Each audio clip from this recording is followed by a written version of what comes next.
আসসালামু আলাইকুম viewers, welcome to Ahsanul Hisham. আজকের আমি আসছি হর্টিকালচার সেন্টার।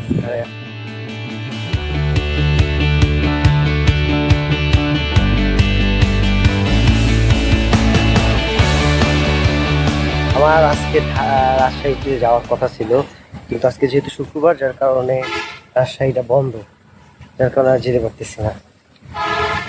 এখন হর্টিকালচার সেন্টার জিনিসটা কি, এটাই আমার আগে বুঝতে হবে, তারপরে এই জিনিসটা ঘুরে ঘুরে দেখবো। সেটা যতটুকু জানলাম সেটা হচ্ছে এখানে আপনি বিভিন্ন গাছের চারা টারা পাবেন আর কি।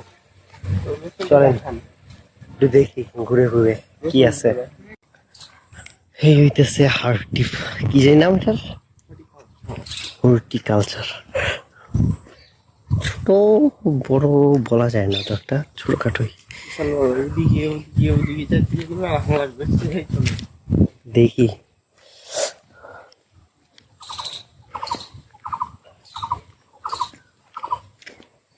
এখানে রিসার্চ করে, আপনার যে গাছগুলো আছে ওগুলো নিয়ে রিসার্চ করতে থাকে।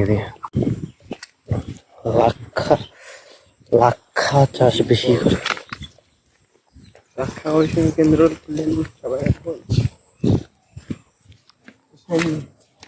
ওই যাবো না যাবো, তা তো আমি জানি না, এই ঘুরে যাবো দিকে ঘুরে যাবো। নাক মুখ থেকে চলুন দিত ইসের করোনা। গাছগালা দাম খারাপ না,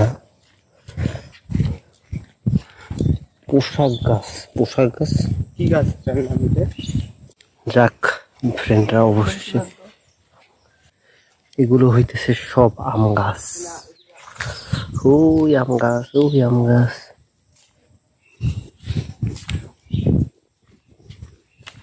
আর ওদিকে কি, ওদিকে রাস্তা ঘুরা সব হুম, আপনার হাত খাতে ক্ষেত্রে নতুন সব জায়গায় নিয়ে যাচ্ছি। ও মানে এতটুকি এই পার্ক টার্ক। এগুলো হ্যাঁ গবেষণা কেন্দ্র হুম, মেলা কিছু গাছ। তো সব করো।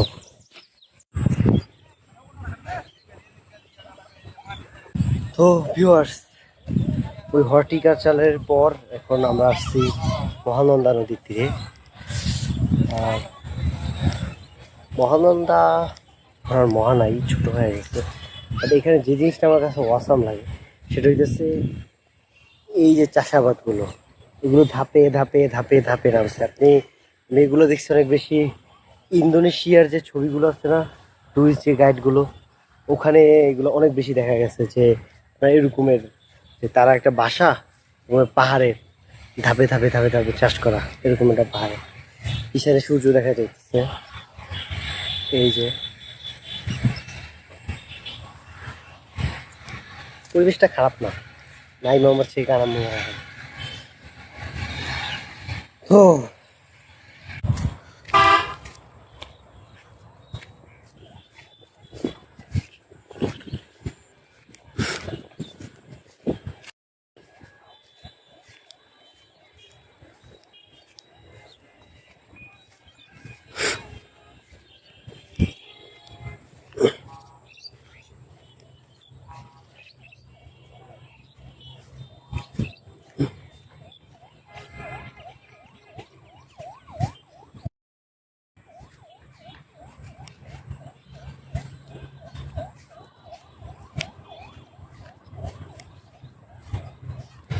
এই কিরামগঞ্জের পানিগুলোরেও রক্ষা দেয় নাই।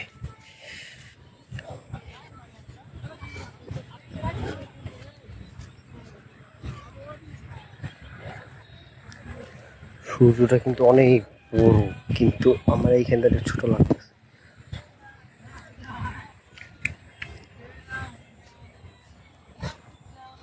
ফোনে কেন যেন ছোট লাগতেছে।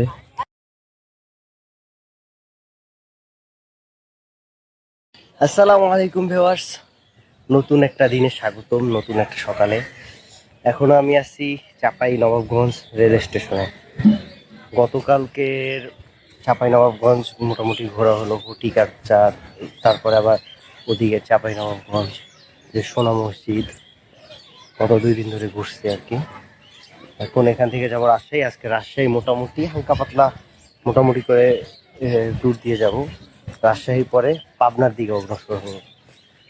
পাবনায়ও শুরুতে টেনশনে ছিলাম যে কোথায় থাকা যায়, কোথায় থাকা যায়, কোথায় থাকা যায়। পরে আল্লাহর রহমতে একটা ব্যবস্থা হয়ে গেছে। ওখানে আমার এক ফ্রেন্ড ছিল, আমার খেয়াল ছিল না, তো ওই ফ্রেন্ডের বাসায় যাবো ইনশাল্লাহ। ভাবছিলাম আবার মসজিদে থাকা লাগবে কিনা। মসজিদে থাকাটা খুব ভয় লাগতেছে গাইবান্ধার পর থেকে।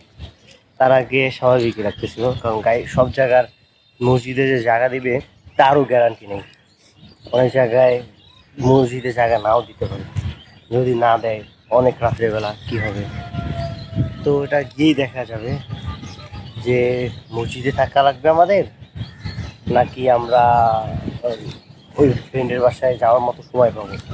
আমার চিন্তা হইতেছে যদি আমরা আজকে সন্ধ্যার আগে বাঘা মসজিদ শেষ করতে যেতে পারি, তাহলে মসজিদে আর থাকা লাগবে না, আমরা ফ্রেন্ডের বাসায় চলে যাবো। তো শেষ না হলে তাহলে হয়তো বা একটু সময় লাগবে। ট্রেনে মুড়ি বসাই ফেলছে, এখন গাড়ি নিয়ে যাবে। চোখ দেখা হবে আরে আমার ট্রেনে। তো ভিউয়ার্স, এখন উঠে বসছি ট্রেনে। আরো মোটামুটি আধা ঘন্টার মতো সময় লাগবে ট্রেনটা ছাড়তে। মোটামুটি ভালো রকমের গরম, মানুষজনরা উঠছে, মোটামুটি উঠে গেছে। এই হইতেছে প্ল্যাটফর্ম। এইখানে বসার কারণ হইতেছে ট্রেনটা এদিকে যাবে, আর পিছনের দিকে বসলে সামনের যে বেঁকা মাঝে মাঝে বাঁকা হয় না ট্রেনটা, তখন সুন্দর লাগে। ও ভিউয়ার্স, এই হইতেছে ট্রেন। আমি ট্রেনের ওই পাশে ছিলাম এর আগে, পরে সিট চেঞ্জ করে এদিকে আসছি। গরম, ভালো রকমের গরম লাগতেছে। আরো আধা ঘন্টা ওয়েট করতে হবে। আমি ওই করে ভিডিও করতে পারবো। ঢাকা থেকে একবারও একটা ট্রেনেও ঠিক মতো সিটের পাশে জায়গা পাইনি। প্রত্যেকটাতে হয় ডানে, নয় বামে, নয় উল্টো দিকে। পুরোটা রাস্তায় ভিডিও করা যাবে। হইতেছে পিছনের ট্রেন, আর ওই দিকে হইতেছে ভালো ওই সামনে।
ভিউয়ার্স, আমি উত্তরবঙ্গের ভিতরে এই সিস্টেমটা শুধু রাজশাহীতেই দেখছি।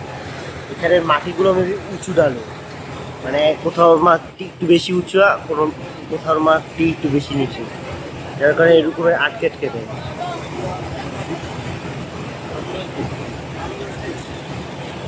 এই কারণে এখানে আম গাছ বেশি হয় কিনা আল্লাহ জানে।